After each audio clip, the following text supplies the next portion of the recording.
皆さん、北朝鮮に拉致された日本人が17人いるの知ってましたか？ 1970 年代後半から80年代にかけて日本各地で突然人が消えました。北朝鮮ってなんで日本人を拉致したんだろう？僕が考える5つの理由を解説します。偽装、テロ、教育、人材、思想です。この動画を見終えた時、きっとあなたは日本人じゃないといけなかった理由ってことを鮮明に理解できるはずです。まず一つ目はですね、スパイを日本人に偽装させるためです。当時も日本のパスポートは金のチケットと呼ばれるほど強力で、世界100カ国以上に入国できました。これを手にした工作員は国際社会を自由に動ける影の存在になることができるのです。その象徴が相乗りと呼ばれる身分の乗っ取り。1980年6月、原忠明さんは大阪の街から姿を消しました。犯人は在日の北朝鮮の人のシン・ガンス。彼は原さんを拉致した後、戸籍を横取りして、なんと4年半原忠明さんとして暮らし続けたのです。日本語を流暢に喋り、笑顔すら日本人そのもの。パスポートを取得して海外を飛び回り、韓国や日本でも静かに活動していました。想像してみてください。自分の名前、戸籍、人生そのものを他人に奪われ、別の誰かが自分として生きている恐怖を。韓国でもスパイ活動は行われましたが、韓国人の身分を競っても国際的には通用しないから、北朝鮮は韓国ではなく当時世界で信頼される日本人を狙って襲撃を行ったのです。二つ目はですね、対日や対韓の工作への利用です。北朝鮮の拉致は単に身分を偽装するためだけではありません。もっと直接的に韓国を攻撃するための武器としても利用されたのです。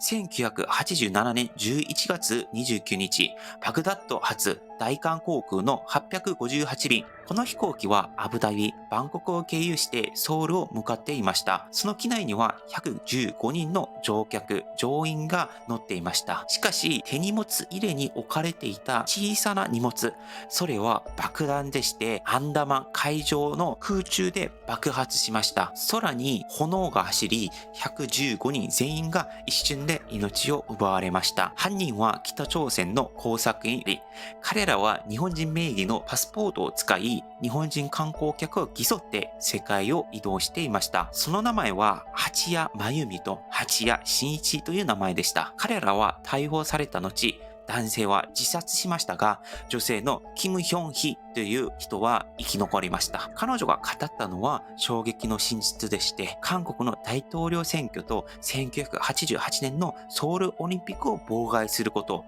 この命令はキム・ジョンイルから直接受けたという告白でした。実は冷戦だった1970年代後半から韓国当局は北のスパイを徹底的に取り締まり、韓国国内への浸透が北朝鮮の人は難しくなっていました。だからこそ日本人になりすますという抜け道を選んだ後に、それで爆発テロを仕込んだということですね。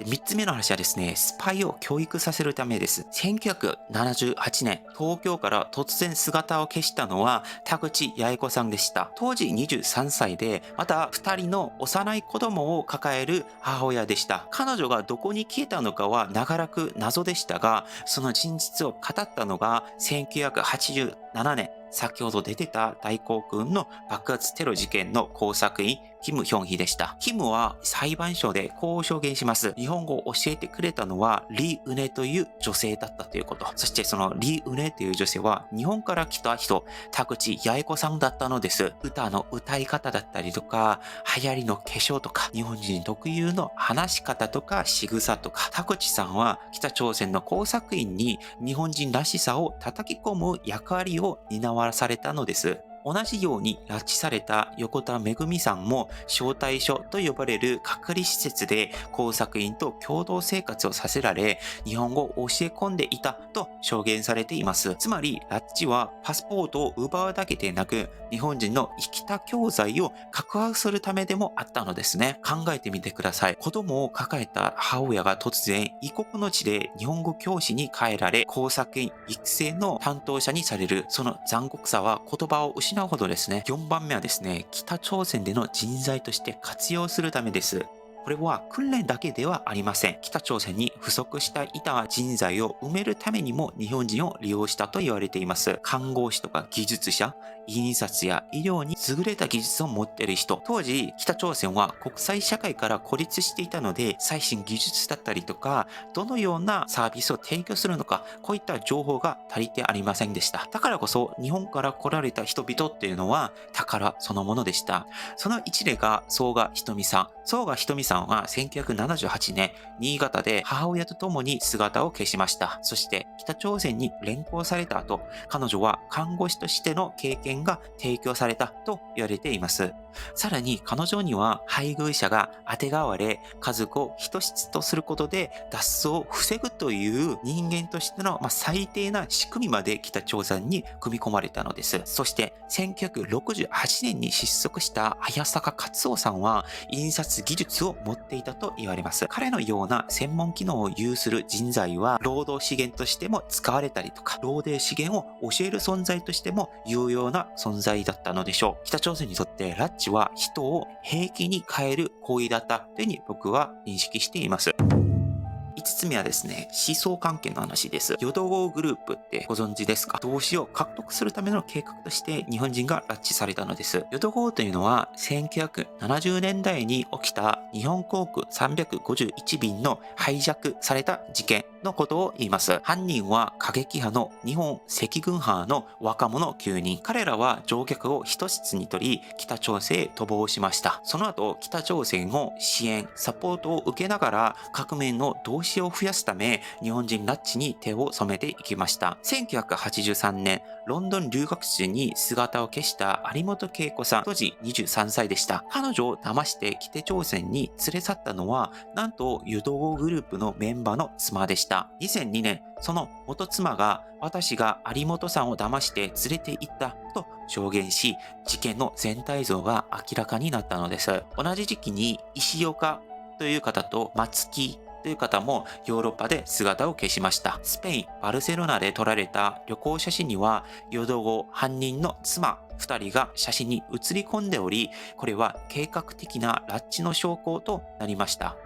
これはですね、グループのリーダー、タミヤっていう人が25歳前後の若い日本人女性を連れてこい、同志にするのだと指示を出したと言います。北朝鮮と淀号の日本人グループは理想のために全然関係のない他の日本人を犠牲にしました。彼らにとって若い女性や留学生は未来の革命の種。しかし実際には人生を根こそぎ奪われ、一国で結婚や生活を強いられる被害者が生まれただけでした。今回お話しした事件はもう40年前のものが多いです。今の日本では同じように拉致がそう簡単に起こることはないかもしれません。だけどそれは本当なのかっていうことは疑問に思った方がいいと思います。果たして今名前が明らかになっている被害者だけで終わっているのか、そして日本の中に北朝鮮のスパイが一人もいないと断言できるのか、答えは誰もわからないのです。僕は韓国で生まれ育ち、日本で学ぶ人としてこの問題を一言だとは思っていません。韓国でも日本人をなりすましたスパイ、キム・ヒョンヒにより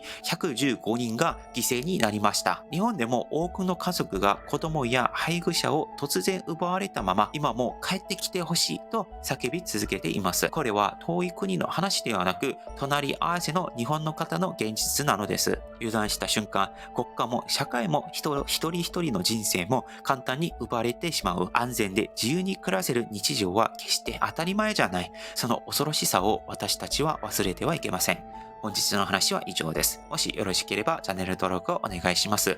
以上、パクでした。アンニョン。